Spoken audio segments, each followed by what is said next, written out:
지금은 전부 다 무릎을 꿇었는데 그때 가서 나 안 꿇으리라. 그는 우리가 받아들일 수가 없는 거죠. 지금 이런 코로나는 그런 것에 저는 예행 연습이라고 생각합니다.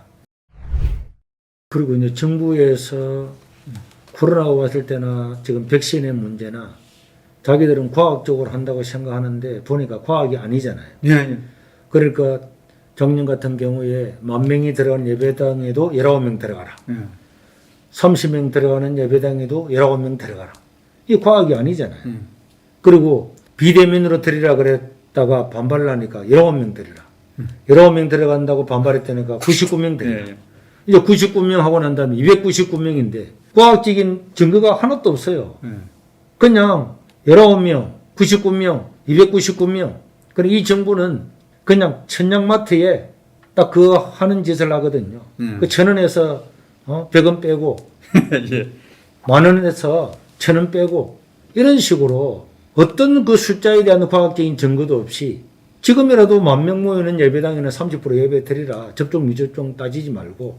그러니까 이게 전혀 과학이 아닙니다. 그런데 여기에 우리가 교회가 아무런 문제의식도 가지지 않고 무중원하고 수능을 하고 따라가서 교회 스스로 분열을 하고 교회 안에도 공동체 안에서도 분열되는 것은 정말로 유감스럽지 않을 수가 없습니다. 우리 얼마 전에도 기자회견 했지 않습니까? 백신 맞은 돌파 감염이 60% 70% 넘어간다고요.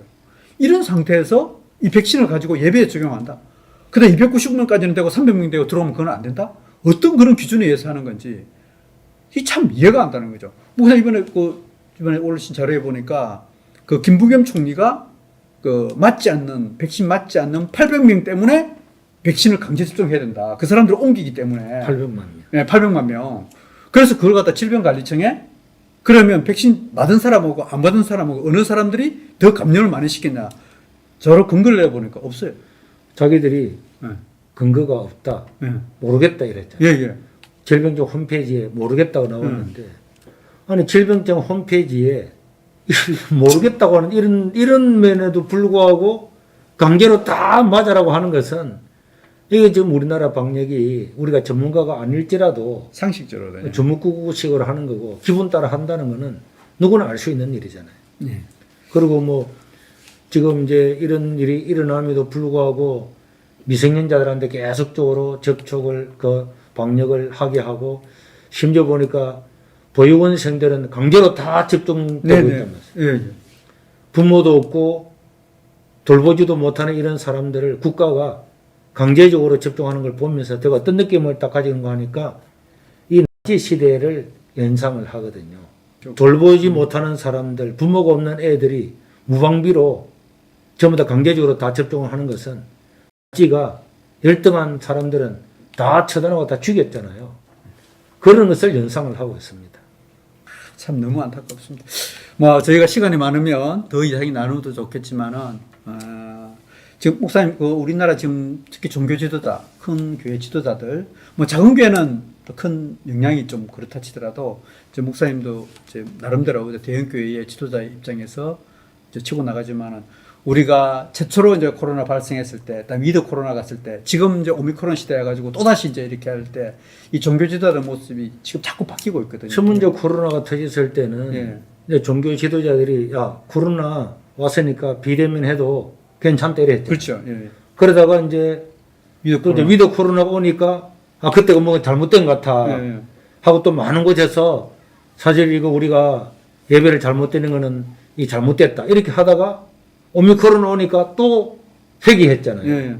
그러니까 이게 우리가 진리를 고수를 하거나 정체성을 가지고 있는 게 아니고 그때그때에 따라서 자꾸 바뀌는 걸 보면은 앞으로 말세가 되면은 반드시 적그리 수도는 정부나 권력을 통해서 강제를 하는 거 아닙니까? 그렇죠. 그때까지 우리가 이겨나갈 수 있을까? 저는 지금 이런 모습을 보면은 99%의 교회들이 그때 가면은 변명을 하겠죠. 지금은 뭐 코로나 시대처럼 맞아도 된다, 안 된다, 이렇게 다 해가지고 다 무릎을 꿇을 거다. 결국 무릎 꿇지 않는 사람이 있을 수 있겠냐. 지금은 전부 다 무릎을 꿇었는데 그때 가서 나 안 꿇으리라. 그거는 우리가 받아들일 수가 없는 거죠. 지금 이런 코로나는 그런 것에 저는 예행 연습이라고 생각합니다. 지금 우리가 교회가 무엇을 주장하고 성도들과 함께 어떻게 예배드리고 이런 정확한 우리의 기준을 가지고 있지 아니하면은 우리는 이런 권력을 가진 정부에 의해서 마음껏 휘둘리다가 사탄의 노리개가 될 거다. 이런 생각이 들어서 안타깝습니다.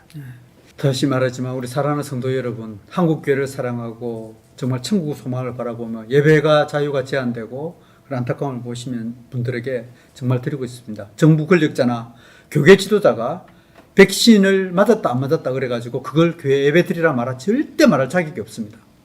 그 자체가 오만입니다. 왜 목사님들이 백신 맞았다고 해서 이쪽으로 오고 백신 안 맞았다 해서 이쪽으로 그걸 말할 자격이 없는 거예요. 그런 분들 오면 그냥 예배 드리면 되는 거예요. 그게 기준이거든요. 이렇게 하다가 난 이상한 종교도 나타날 것 같아요. 백신을 맞지 않으면은 천국에 못 간다. 이런 사람도 나타나지 않을까? 이래 예배도 지금 구분하고 있는데. 그러니까 참 그러시다가 될 것 같습니다. 지금 그만큼 황당한 일이 벌어지는데도 문제의식을 안 가지는 게 문제입니다. 어쩌면 많은 대다수의 교인들이 정부의 정책에 순응하는 것이 더 편리하게 살아갈지도 모르겠습니다. 그대로 따라가는 게 우리 목사님들 아마 우리 목사님은 더더욱 그러시겠죠. 그냥 다 놔버리고 그냥 정부 정책에 따라가면 편하게 갈 수도 있습니다. 그런데 이 길을 걸어가는 이 길은 고난의 길이고 가시밭길이고 또 좁은 문이라고 있지 않습니까? 저는 우리 목사님이 좁은 문으로 걸어가시는데 지금 목사님 같은 저는 그런 사람은 아니지만은 우리가 그래도 민주화 시대는 그래도 이거는 독재다. 이건 옳은 길 아니다. 인권을 말살하는 이런 권력에는 마셔야 된다. 이 정도는 방향은 제시를 해줘야 되잖아요. 그렇죠. 그와 마찬가지로 지금도 이거는 정부가 과학도 아니고 경험도 아니고 자기들 마음대로 하는 거잖아요. 예. 주먹구구식으로 하는 거잖아요. 아무런 대비도 없이 어린아이들한테 무조건 다 맞추려고 하고 이런 것들은 당연히 교회가 사회적인 선도자가 되어서 이것은 잘됐다 잘못됐다를 말해 주어야죠. 언제까지 교회가 사회 하는데 딸려가고 끌려먹하고 우리가 주도권을 가지고 말을 하지 못한다면은 앞으로 누가 교회를 신뢰를 하겠습니까? 여자연의 입장은 그 백신의 문제와 관련돼 가지고 이는 철저하게 개인의 자유권입니다. 맞고 안 맞고는 그 사람의 자유에 맡겨야지 누가 이렇게 하라 저렇게 하는 그 자체는 이거는 절대 잘못된 겁니다. 하나님은 형상을 받고 우리의 자유의지를 우리 가진 사람들은 어느 누가 간섭할 수가 없습니다. 특히 예배 문제에 관련돼 가지고 제가 참 얼마 전에 감동적인 이야기를 들었는데요. 아까 얘기했지만 백신 안 맞으면 요새 반이 굉장히 불편하고 그러잖아요. 그러더라도 이틀에 한 번씩 맨날 PCR 검사를 해서 하더라도 이 정부의 정책이 잘못되었다고 일어나는 젊은이들이 있거든요.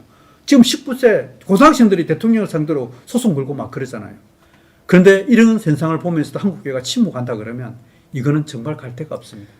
다음 언젠가는 정권도 바뀌고 뭐 그렇지 않더라도 이게 백신이나 코로나가 얼마나 황당한 것이 있는가 나타나게 될 때에 옛날에 강우병이라든지 이런 거짓 선동을 통해서 수많은 사람들이 현혹되었는데 1년, 2년 지나고 난 다음 이게 다 뻥이고 잘못된 거다.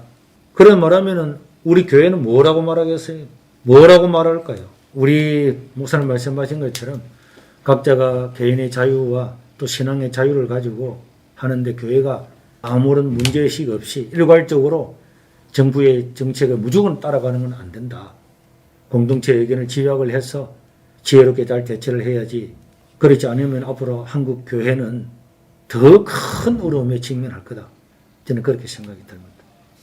앞서 여러분들의 신앙과 한국교회를 지키기 위해서 여자연과 또 우리 예배대책, 여자연의 예배대책위원장이시고 우리 세계롭게 다니마신 손 목사님 항상 함께 기도하며 우리 사랑하는 성도님들 함께 가겠습니다.